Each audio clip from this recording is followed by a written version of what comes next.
At our digital news desk with Watertown Mayor Sarah Pierce, as we have a meeting coming up tonight. It is Monday, 4th day of November, right? Yes. So they have their meeting tonight, and it's a light meeting, but a couple of important things that are on it. So good to see you. Thank you for coming in here another week. The biggest thing is he is moving forward with the ethics complaint against Council Member Cliff Olney. On this agenda for tonight, two things. One, the city will be hiring an independent counsel, a lawyer to represent the city. The current lawyer says they shouldn't be involved. Right. Correct? Her opinion of that. So any indication how you guys landed on this certain firm, or the cost too? People are going to want to know the cost. Our city manager, he spearheaded the identifying of legal counsel or a firm that would be willing to take this on. I know he had reached out to a number of them. This is a firm, Hancock and Estabrook, that indicated they would be willing and interested in helping the city with this situation and navigating this situation. So he had a positive, I guess, conversation with them. And they're a very well-known firm, nationally known, so they certainly have the depth of experience that would be required to handle this in the way it needs to be handled. So that's how they were decided upon. As far as the cost goes, as you see nationally known, that doesn't sound cheap. Well, I think their fees are pretty much in line with other firms, other bigger firms that you would see out there. But they did provide us with an hourly rate, and I think the first step, we did have the estimate that everybody keeps referring back to of $5,000 to $10,000 to handle a case of this nature. The first step, it's my understanding, will be for the city manager to sit down with the individual from that firm that will be handling the case to go over everything, help her get a lay of the land, and then I think at that point we'll probably have a better idea of the overall cost. Mm-hmm. Yeah, and people I've talked to, 5 to 10 grand, they seem to think that's really a low number. I mean, I'm not an attorney, so I can't really speculate, but again, I think the first step is having the city manager sit down with the representative from the firm and going over everything, and then hopefully they're providing a better estimate to us of what the entirety of the situation and the case would cost. The flip side of that is that Councilmember Olney is bringing a resolution tonight to have the City of Watertown pay for his attorney. He wants to have legal representation at this hearing, which there's no date for the hearing yet, right? In terms, okay, so for the hearing, he wants to have the city pay the bill there. He says it's in the charter. It is in the charter, but it depends on how you read the charter and interpret what those words mean.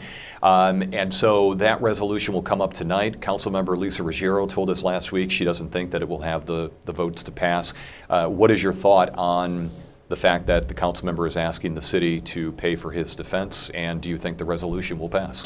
Well, I think that we've been provided with an opinion by our current council. I know there is in state law, city code, it lays out that the city should not be obligated to pay for an attorney for somebody in this situation if they are not acting within the scope of their duties as a council member. So I think that's what we're seeing here. It doesn't make sense to have taxpayers pay for an attorney for somebody who was not working in the best interest of the city, pretty plainly put. But again, it's in city code, it's in state law, and there have been a number of, I believe, opinions from the New York State Comptroller's office that concur with the opinion that we should not be responsible for footing the bill for legal expenses.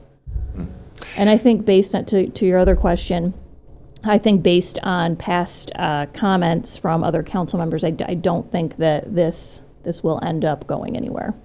And he brought it up, right? He brought the resolution He requested forward, to have this resolution on the agenda, correct. And so, you know, the last that I spoke with Councilmember Olney, and I guess I'll get your reaction on that, is he inadvertently or did tell us that he was going to run for election again in 2025. You don't have to tell me any names, but are you hearing of other people that might be interested in running for council next year? I've heard, you know, from a couple people or through the grapevine about a couple people or a handful of people in the community who might be interested. So it's certainly not too early to be thinking about that. If someone does have interest, petitions will start end of February, early March. So it is really right around the corner.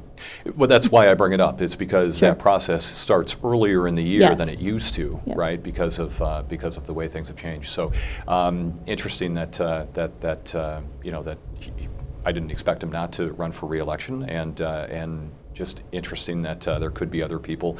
And in a time when not a lot of people get involved with local government, I guess he knows we have an election coming up. I think a lot of people are still motivated by the decisions that were made a couple years ago with, namely the golf course purchase. I think people are still, based on what I hear and see out in the community, very upset or frustrated by that. So I think that's still a motivating factor for a lot of people who are running for office, or so the handful of people or so that I've heard might be interested. Let's wrap it up with your Halloween contest. You asked for people to vote on the best decorated Halloween house, right? Yes. And decorations, front yard, inside and out. We saw an impressive one. It was Cooper Street, I believe, right? Is that where it was? Yeah, Cooper Street. Les Shockley did our live a live report there the other night. Just extravagant. People have gone out all for it. Not necessarily for your contest. They just love to do it. They love to do it. You saw the opportunity to just be like, Yes. okay, people really go all out. So the voting has wrapped up, right? Voting wrapped up November 2nd. I still have to get in there and tally up the votes, but sometime this week I'm going to announce the winner. They'll win a big gift basket with some gift certificates from local businesses. And again, this was just a way to kind of get some more community spirit going and recognize people for the awesome job they did with decorations. It's really been quite something. And not even you have the houses that go all out, but we're just chatting before we started here. There's a house on Holcomb Street that has an awesome little display, and it's voting themed with skeletons and an adult skeleton holding a kid's hand to go vote. And I thought it was the coolest thing. So check that one out. We will. And in fact, we'll send someone over there to see if we can tell that story. Cool. That's interesting.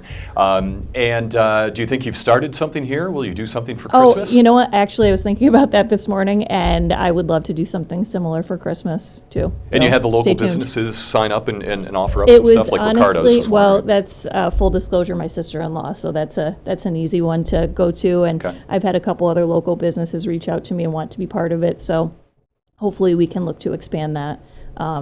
Hopefully for a Christmas decorating contest. People have a little bit more notice. You could get some neighborhoods that are going to compete against one another. All right, the council meeting tonight, 7 o'clock. It is streamed, but you can always show up to the public meeting at council chambers.